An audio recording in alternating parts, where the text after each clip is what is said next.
وقتی خدای مهربان جان ما را میگرفته است، معنای آیت همین است. وقتی که دیگر ما بی جان میشویم، وقتی که الله دویم باره جان در ما بر میگرداند، ما از خدای مهربان چی خواهش داریم؟ میگیم خدای مهربان رب ارجعونی، ما را یک بار دیگه به دنیا بر نمی. ولی در یک حدیث خواندم که بغیر شهید هر کسی رو که میگفتند که دویم باره میخوای که دنیا برای، میگفته است نمیخواهم. میگفتن برای چی نمیخوایی؟ میگفته است اگر 100 سال که معیشت کنیم، سکرات مرگ دهان ما را تلخ کردگی ای.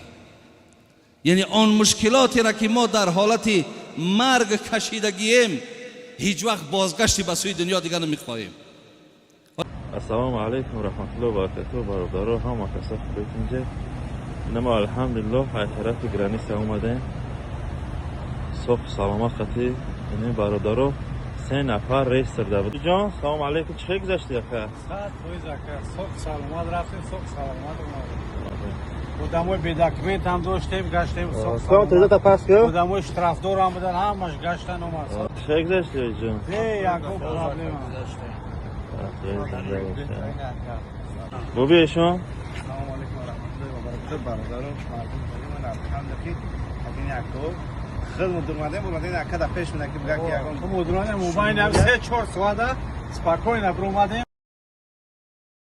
бе пул ҳиҷомат дар шаҳри Москва ширкати шифофармо ба шумо пешниҳод мекунанд ҳамчунин дороҳои гиёҳӣ барои простатит, қавӣ намудани мардонагӣ, дароз намудани муҳлати ҳамхобагӣ, барои қадро баланд кардан, барои мӯи сар вариш баровардан, барои фарбе ё хароб шудан, барои меъда, гурда, писариазм ва витилигоро низ пешниҳод менамоянд. боварӣ надоред, худи ҳозир ба номерҳои дар рӯи экран буда занг занед. шифофармо дар хизмати шумо. در جوانی طاعتی چندان نکردم، وای وای، طاعتی شایسته رحمان نکردم، وای وای. در جوانی طاعتی شایسته مشکل می نمود، مشکلی خود را چرا آسان نکردم، وای وای. با پدر نااهل بودم، از غرور و جاهلی با برادر شفقت و احسان نکردم، وای وای. امر و نهی حق تعالی را نآوردم به جای، خواندم و دانستم و فرمان نبردم، وای وای. راهزنی ایمان مرا از راه حق گمراه کرد، پشت بر قول بدی شیطان نکردم، وای وای. عمر خود را صرف کردم در پی این نفس شوم، عمر را برباد دادم بی مناسب، وای وای. از برای توشه فردا نکاشتم دانه، یک گل از باغ عمل خندان نکردم، وای وای. اینما اموالکم اولادکم را خوانده ام، یک نظر بر آیت قرآن نکردم، وای وای.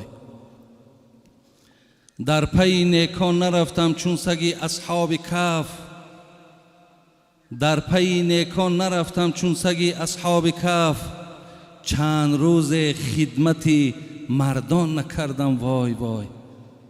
نه طواف کعبه و نه خدمت صاحب دلان، یاد حشر و تابعی میزان نکردم، وای وای. از قیام و از قعود و از رکوع و از سجود یک عمل مستوجب ارکان نکردم، وای وای. یا الها از کرم جرمی عزیزی را ببخش، زان که یک توبه برای آن نکردم، وای وای. عزیزی سمرقندی که ایر عزیزای خدا نسبت به عصرهای 19 میتین، یعنی تصنیفات این عزیزی خدا برادران عزیز 200 سال پیش بود. به سوی ما و تو بود این اشارت، رسیدن آن عزیزان خود به مقصد. این وای وایی که این عزیزای خدا گفتن میگد این برای حال خودشان نیست برادران عزیز. رسیدن آن عزیزان خود به مقصد، این اشاره به سوی ما و شما بود. برادران عزیز و گرامی، حقیقتاً وقت خیلی نزدیک است، ولی من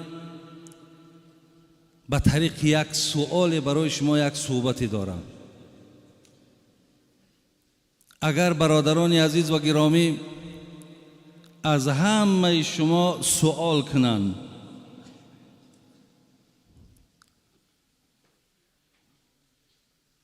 کدام نعمتی هست که خدا به شما داده است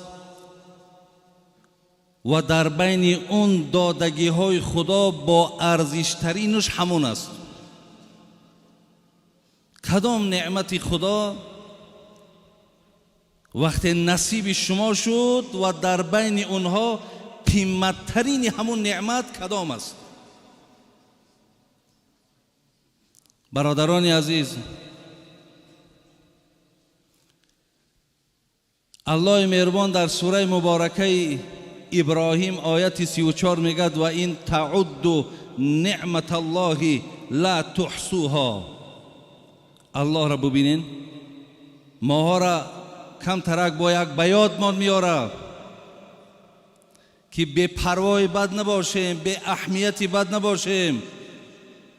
خداوند میگد آنقدر نعمت برای تو دادم که با سوادترین همین مردم تاجیکستان اگر بیاریم نعمتهای خداوند حساب کردن نمیتواند. کجا از نعمتی بیرون، حتی همین نعمتهایی را که در خود بدنهای ما و شما هست، همین را حساب کردن نمیتونیم.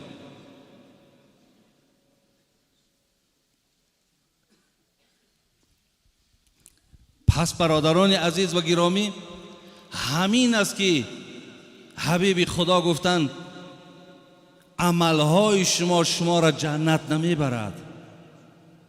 گفتند حضرت خود شما را هم عملهاتون جنت نمیبرد؟ گفت خود من هم عملم جنت نمیبرد، مرا رحمت خدا به جنت میبرد. زیرا در عوض این قدر نعمتی که خدا داده است برادران عزیز، با عبادت اینها را ما به جا آوردن نمیتونیم. پس وقتی که نعمت هایی که خداوند برای ما و شما داده بوده است به عدد بوده است، در حساب اونها ما و شما که لال ماندگیم حساب کردن نمیتونیم. پس سوال همین است، با ارزشترین نعمت در بین این نعمت هایی که الله بر ما داد چی هست؟ شاید برادرای عزیز جوابها هر گونه باشد. ممکن شخصی گوید که فرزند بهترین نعمت خداست. شاید نفر گوید مال و ثروت بهترین نعمت خداست. شاید دیگر آدم پیدا شود گوید که تن صحت بهترین نعمت است. شاید کسی دیگر پیدا شود گوید زیبایی که خدا به انسان داده است بهترین نعمت است. خلاص هر کی یک چیه میگوید. ولی بعد نعمت اسلام برادران عزیز، بهترین نعمتی که خدا به انسان داده است این وقت است. وقت. شاید برادرای عزیز وقتی که من وقت میگم، ولی طغرل میگه بنای طاقتم را سوخت طغرل مصرعی بدیل. طغرل میگه همین مصرهای بدیل میگه تماما حیات ما دیگرگون کرد، مقصد جگرها ما سوزان. بنای طاقتم را سوخت طغرل مصرعی بدیل که طاق عمرگر بیش است ممکن نیست تعمیرش. یعنی مساله هایی که عمر می سازند برادر عزیز، اون مساله ها یکی همون وقت است. شاید برادرای عزیز وقتی گپ درباره وقت می رود ممکن که نه آنقدر جالب باشد، نه آنقدر برای شما پسند باشد. برای چی؟ برای که شما به قدر همون وقت نمی رسین. وقتی که شما به قدر وقت نمی رسین، ارزش وقت که نمی دانین، حتی در گردش صحبت هم بسیار بی تأثیر می ماند. ولی برادرای عزیز، علما چگونه حضرت داملا از آیت‌های قرآن، کلمه‌های قرآن، حرف‌های قرآن برای ما و شما بیان کردن. علما میگن در قرآن 74 جا خداوند با شب قسم خورد، 54 جا با روز قسم خورد. ببینین خداوند میگه واللیل اذا یغشی والنهار اذا تجلی. خدای مهربان میگه والضحی واللیل اذا سجی. خدا میگه والفجر. خدا میگه ولیال عشر. خدا میگه والعصر. ببین خداوند به چیزهای قسم میخورد که اونها ارزش دارند. الله را ببین به وقت قسم میخورد که این شب و روز، این زمان، اینها ای وقت عبارتند. زین لحاظ برادرای عزیز، شاید که ما باز تکرارم شود، ما به قدر وقت نمی رسیم. آیتی هست برادرای عزیز در سوره مبارکه مؤمنون، آیت 99 و 100. اعوذ بالله من الشیطان الرجیم.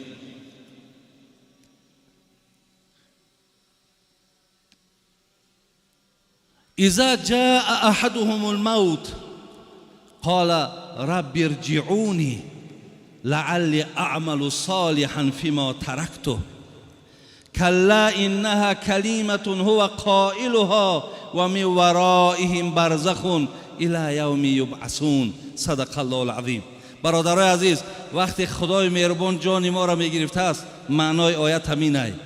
وقتی که دیگر ما بی جان میشویم، وقتی که الله دویم باره جان در ما بر میگرداند، ما از خدای مهربان چی خواهش داریم؟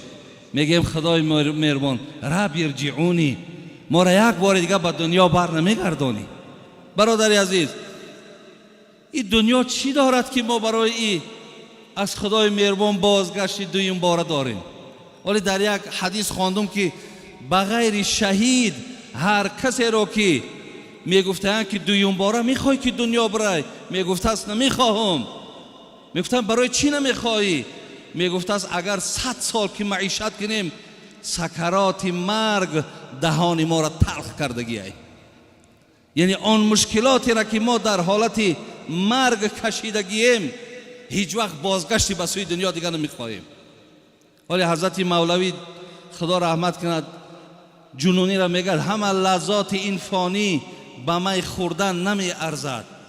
می برادرای عزیز، این می که امروز مردم دیوانه کرده یا درآمد پولش برای مثال بعضیا بسیار فایده‌ناک بعد از مراد از این می این نماز است، مراد از این می این محفل های خیر است. همه لذات این فانی به می خوردن نمی ارزد. نباشد نشأه وصلش به یک سوزن نمی ارزد. به جان پیوند نمرود است، راحتگاه فرعون است، به نزد عاشقی صادق به یک ارزن نمی ارزد. حضرت عبی چی میگه؟ که من زین رنج دنیا میکشم از بحر دیدارش، وگرنه این به یک دم بزم جان کندن نمی ارزد. همه مهنتی من برادرای عزیز میگه به خاطر آن است که با دیدار الله برسم، و الا همه دنیا را با تمام لذتش جمع کو به یک بزم جان کندن نمی ارزد. این ارزش هم یک جان کندن ندارد. پس برادرای عزیز، از خداوند برای چی این بنده طلب میکرده؟ اینجا میگه لعلی اعمل صالحا فیما ترکت. خدایا من در دنیا در وقت بسیار به اهمیتی کردم، در وقت تماما اهمیت ندادم. میخواهم که همون به اهمیتی هایی را که در دنیا کردم، وقت های بیهوده را که گذرانیدم، میخواهم جبران او را با عمل صالح بگردانم. میخوام که عملهای صالح کنم، میخوام پایبند زیادتر حسنات شوم تا در پیش تو آمده و از اهل خجالت نباشم. این خیلی آیت ها برادرای عزیز در قرآن خیلی زیاد است. و انفقوا مما رزقناکم من قبل ان یأتی احدکم الموت فیقول ربی لولا اخرتنی الى اجل قریب فاصدق واکن من الصالحین ولا یؤخر الله نفسا اذا جاء اجلها والله خبیر بما تعملون. از سوره مبارکه منافقون. بین اینجا دم مردک زاره میکرده خدای یک تکمالش در دنیا کی مانده است، وقتی پیش خدا کی میرفته زاره میکرده است، میدیده است که دیگر از این ممسیکی و از این مقصد دستی بیچاره را نگرفتم، زاره میکرد خدای بگردانم باز پس برم تا که همون مال ما در راه خدا صرف کنم، بگردان تا برم عمل صالح کنم. همه این آیت ها برادر عزیز دلالت به بزرگی وقت میکنه، دلالت به بزرگی وقت. اینجا برادرای ما درباره آیت های قرآن گفتن. من دیروز برادرای عزیز اکای پیش خودم همه تلفن سکوندمیر دارد کو ثانیه را حساب میکنه 1 2 3 4 5. با خدای مهربان قسم که من خودم یک تخمین کم همون سکوندمیر شاکو جخیدم گفتم که در 1 مینوت من چند بار این سوره فاتحه را خوانده میتونم. همون را زیر کردم. الحمدلله رب العالمین الرحمن الرحیم مالک یوم الدین ایاک نعبد و ایاک نستعین. خب آمدم ولا زالین آمین خواندم، باز خواندم. در 1 دقیقه برادرای عزیز 5 بار سوره فاتحه خواندم. علما میگن در یک سوره فاتحه را خواندن 600 ثواب است. تصور کن در 1 دقیقه 5 بار 3000 ثواب در 1 دقیقه است. ببینید چقدر ما اهمیت نمیتیم. 1 دقیقه در آدم میتواند 3000 ثواب صاحب شود. بهترینی یا گویم از همه حمدی که نزد خداوند محبوب و بالاست کلمه لا اله الا الله در 1 دقیقه تا 50 بار 60 بار بگوید. همچنان تخمین کردم 15 بار سوره اخلاص در 1 مینوت خواندم. برادر عزیز ما میتونیم اینا بین 45 می شود 5 مینوت دیگه مونده است ای کی می شود گفتم کی می شود قد میگذرونیش. اگر هم 5 دقیقه ده تا اگر از امینا از ذکرها اگر بگذرانی بین چقدر ثواب دیگر در رمضان جمع می شود. زین لحاظ برادرای عزیز وقت بسیار. حتی حسن بصری یک سخن زیبا داره میگه وقتی که آفتاب روشن میشیده است روزی نو که می آمده است میگه همین روز به آدمیزاد میگفته است ای فرزند آدم من شاهدی همه کارهای تو هستم، پایبندی کارهای خوب شو تا زیرا اگر من رفتم دیگر بازگشت ندارم.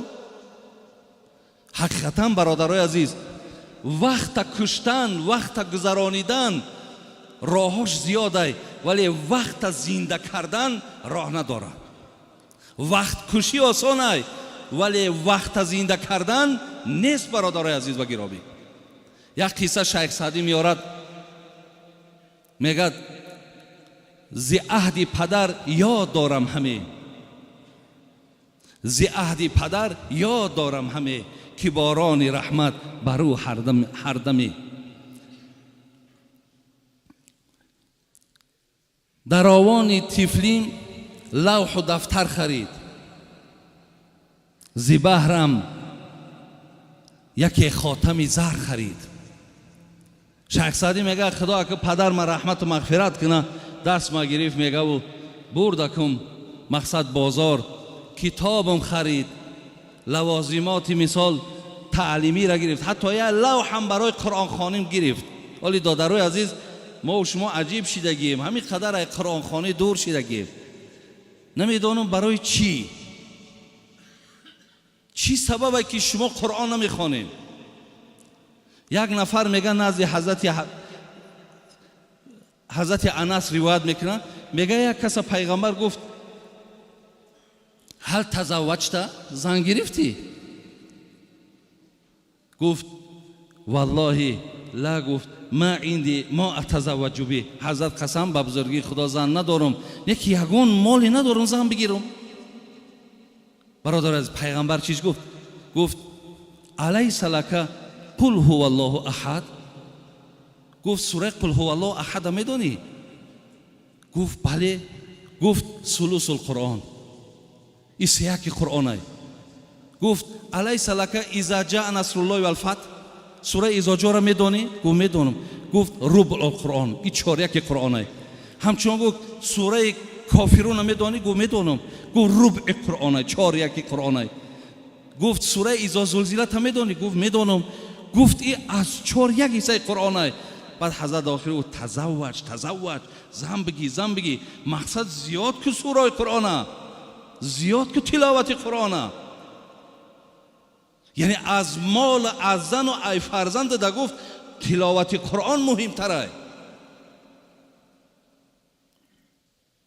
برای می برادری عزیز، این قرآن خواندن یا قرآن تعلیم گرفتن این یگان زیان ضرر به جامعه ما، به یگان سیاست ما نداره. های قرآن خواندی در حق جان دعا میکنی، برکت قرآن است که الحمدلله این ملک بین تنجی شوی، آماری شوی، اخلاق خوب شوی، همه هم از طفیل قرآن هم از برادر عزیز. برای همین شیخ سعدی گفت همین را خرید داده کمو، یک انگشتری قیمت من خرید. بدر کرد ناگاه یک مشتری با خرمای از دستم انگشتری. یک آدمی هوشیار بود است، دیده زده است شیخ همین یک انگشتری قیمت است. یک دانه که خرما را آورد دادش، گفت بچه‌م بگیره مرا انگشتری را. میگه انگشتری را دستم گرفت، چون نشناسد انگشتری طفل خورد، چون نشناسد انگشتری طفل خورد